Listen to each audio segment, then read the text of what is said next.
guys? Welcome to my channel. I have gotten a lot of questions about how I got started in cyber, what it is that I do every day, and some recommendations on how you can break in.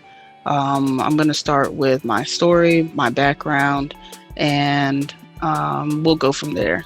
So stay tuned.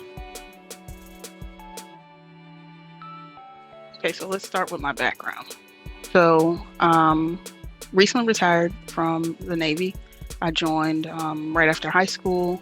Didn't really know what my job was going to entail, but I was able to take the skills from my job and translate them into some sort of security, I guess, skill sets that easily transfer over to the security industry now. Okay, so let's just talk about my job for 1 second when I was active duty. So my rating, or MOS, for those of you that call it something different in different branches of the service, was an operations specialist. And basically my job was to gather, process, display, evaluate, and disseminate information from various sources. So in layman terms, if the source was radar, then it was my job to take that information, make it make sense, and then pass it on to leadership so they can make some sort of informed decision with it, whether it was to go a different direction, to steer away from bad weather, position the forces in defensive posture, offensive posture, just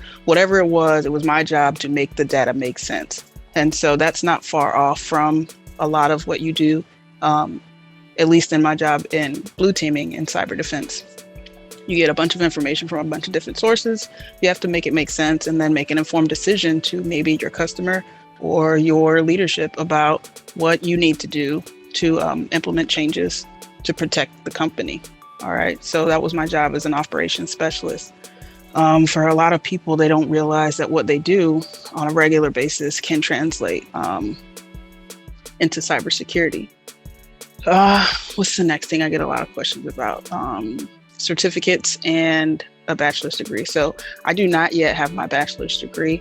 I have been working on it for the past few years. I'll back up and kind of tell you the story on how I chose the bachelor's degree in cybersecurity as my preference. But a friend of mine was an IT in the Navy, and she needed me to fill a seat for a class.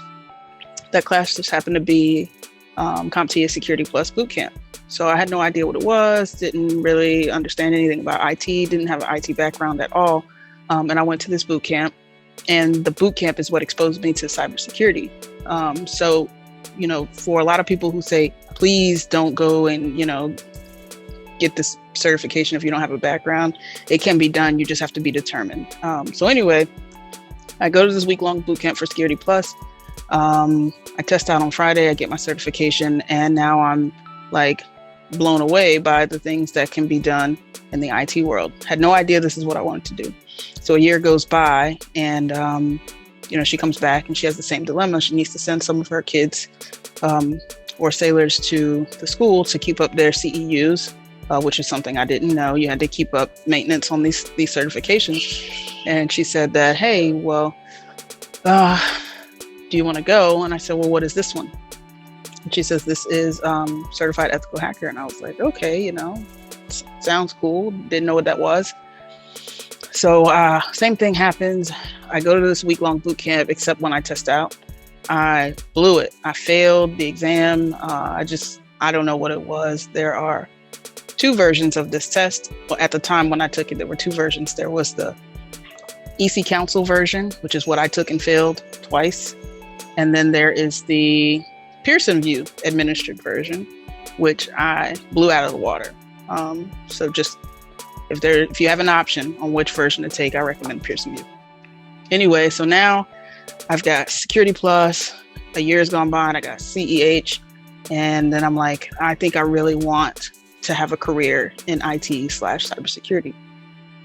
So I was finishing up my associate's degree and I hadn't decided on what my major was going to be. So luckily, my school offered a cybersecurity degree path fully online, which is what I'm taking now.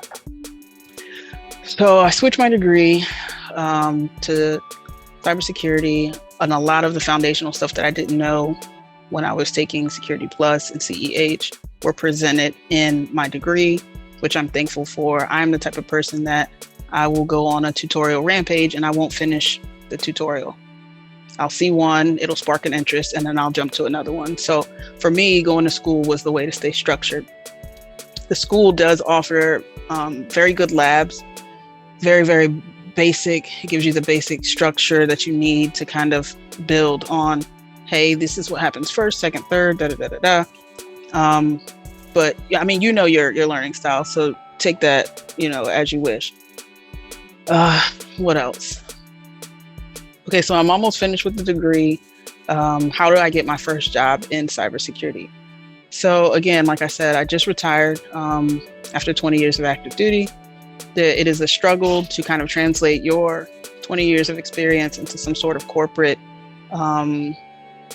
jargon that makes sense to them to make you seem valuable. So there's this program called Hiring Our Heroes. It is sponsored by the U.S. Chamber of Commerce. It is for active duty veterans and spouses. So if you're a spouse and you're looking for an opportunity to get an internship, please check them out.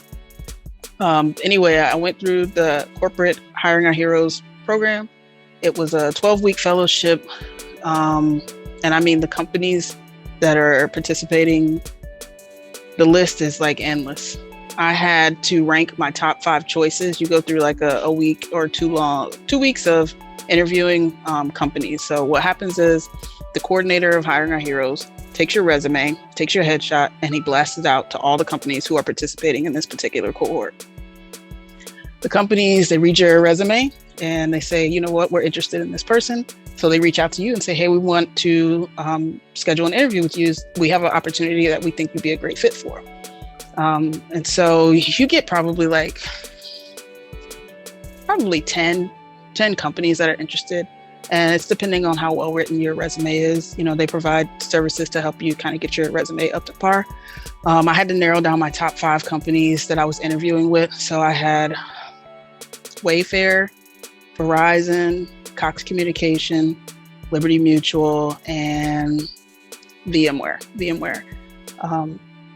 The difference maker for me was whatever company had an opportunity for me to intern and then transition into a full-time role was the company I was going with.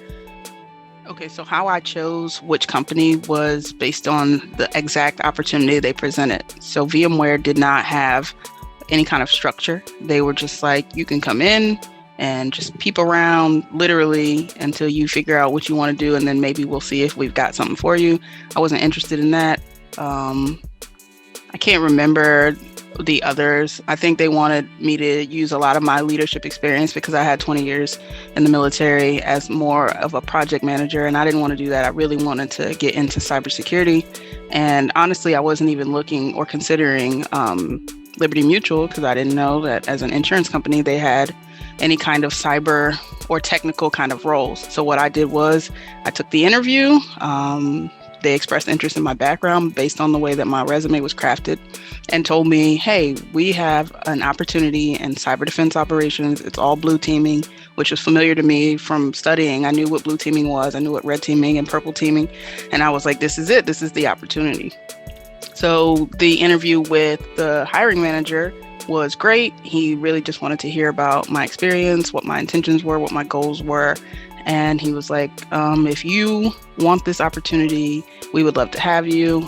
So you have to wait until the end of the whole hiring period before you make your decision. Of course, I had already made my mind up that Liberty Mutual was the place that I wanted to go.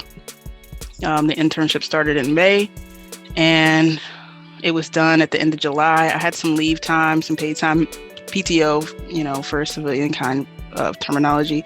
I had some PTO left before I retired. So I was able to take about 2 weeks off while they redid like a background check and gave me an official offer letter. And then I started. So I had about a month left of active duty time, but I was still on PTO. So I was able to pretty much get my active duty check from August until September 30th, plus my full-time pay with Liberty Mutual. At the same time, I was able to do what we call double dip. And everything so far has been good. If you guys kind of have questions about like my day-to-day, what kind of stuff I use with them, maybe I'll spend that time making another video, but kind of just wanted to keep this short, sweet, to the point. Thank you guys for listening if you got this far, and please don't be too hard on me. This is one of probably 2 videos I've ever put on online. So just leave your comments and questions down below, and I'll see you guys soon.